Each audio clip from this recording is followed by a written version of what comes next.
السلام عليكم ورحمة الله، يا رب تكونوا بخير دايما.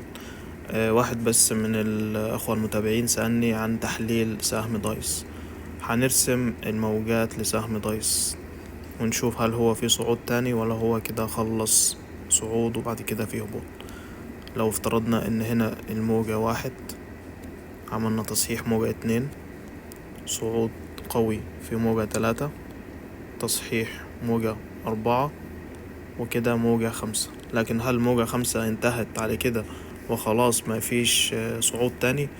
فاحنا كده هننزل لفريم اقل، هنروح على الفريم اليومي. تمام، هنفصل الموجة خمسة. الموجة خمسة اهي قدامنا عملت ايه، هنشوف دلوقتي الموجة خمسة. تمام، الموجة خمسة ادي هنا بداية الموجة خمسة.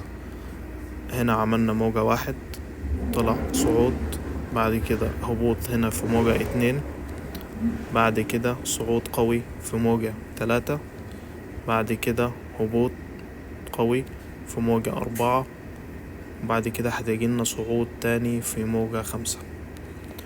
يبقى سهم دايس إن شاء الله هو لسه احتمال كبير جدا. طبعا أنا مقدرش أقول أكيد، يعني هو كل شيء فيه احتمالات، بس هو بنسبة 90% هو لسه عنده صعود تاني.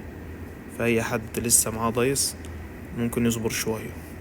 طول ما انت يعني حاجة للتأكيد برضو ان هو لسه ان شاء الله في صعود تاني، هنرسم قناة سعرية.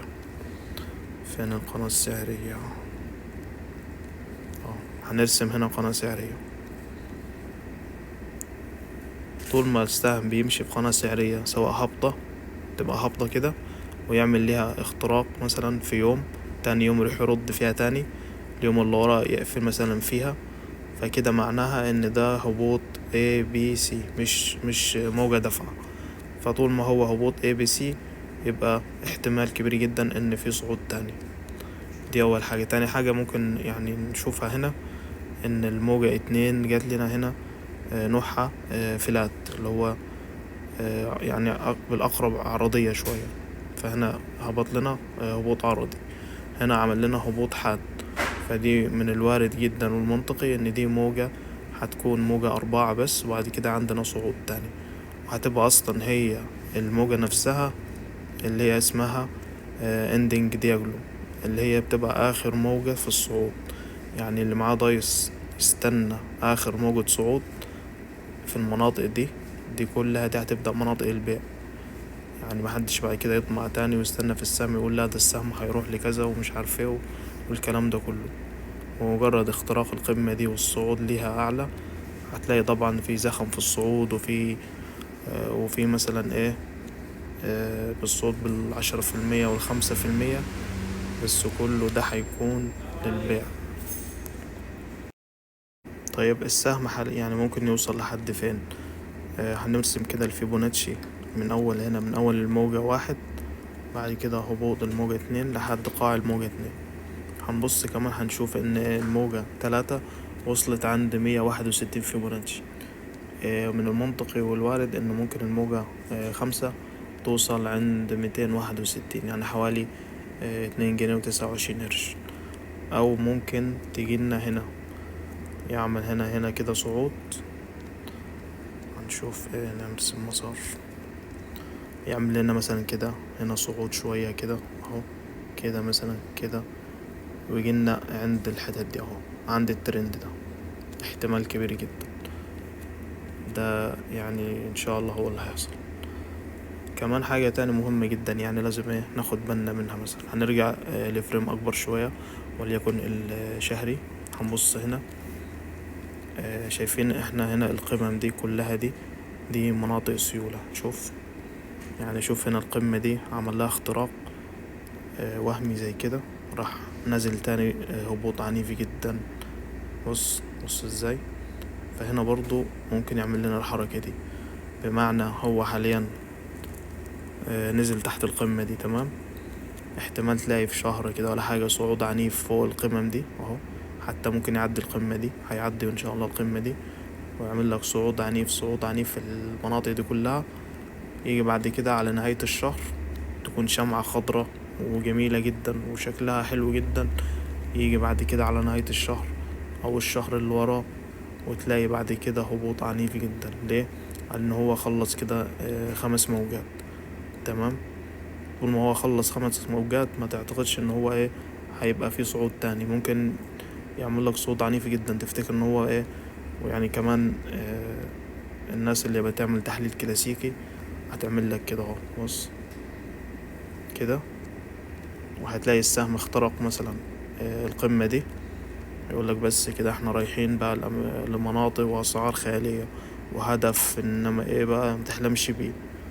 هيروح عامل لك كده اهو. بص يقول لك اختراق قمة وسطى بين قاعين. يبقى احنا الهدف بتاعنا 4 جنيه 3 جنيه و70 قرش. طبعا الكلام ده غلط جدا جدا جدا. هو ممكن السهم يضحك على الناس كلها. اصلا الميكر يعني مش اهبل. الميكر ده مش اهبل. هو عارف الناس كلها بتفكر كده، وعارف ان الشعب كله هيدخل مثلا مع اختراق القمة دي. وهو هيأكد لك الموضوع ده. هو يعني الميكر اول ما يخترق القمة دي هتلاقي هتطلق طلبات شراء بملايين في الاماكن دي. فالناس بقى تخش تجري ورا السهم، خش يجري ورا السهم، يجري ورا السهم وفي انتظار الهدف بتاعه اللي هو هنا مثلا. لا، هتلاقي الناس كلها يوصل لك الحتة دي اقل شوية اعلى شوية مش مشكلة. اهم حاجة بعد اختراق القمم دي منطقة سيولة عالية. يعني هو الميكر عارف ان الناس كلها هتشتري في المناطق دي بعد الاختراق مثلا. فهو هيعمل العكس. ان هو كده اصلا خلص موجات الصعدة. فهو كده المناطق دي الميكر مش اهبل. الميكر هو اللي هيبيع في المناطق دي. هو محتاج يخترق الحتة دي عشان يدخل ناس، عشان يحبس ناس مكانه، عشان هو يعرف يبيع. الميكر ده معاه ملايين من الاسهم. فهو عارف المنطقة دي الناس كلها هتشتري بعديها. فهو هيبدأ يبيع في المناطق دي كلها. بعد ما يبيع بقى عينك ما تشوف النور الا النور يعني. هتلاقي السهم ينزل بيك تاني في المناطق العرضية دي. وممكن يرجعك في الأماكن دي كلها. هنا شوف ان اي تصحيح هيجيلك بعد كده لحدود الموجة دي، حدود الموجة الرابعة من الموجة الرئيسية. يعني السهم لازم هيزور المناطق دي تاني اللي انا مشاور عليها.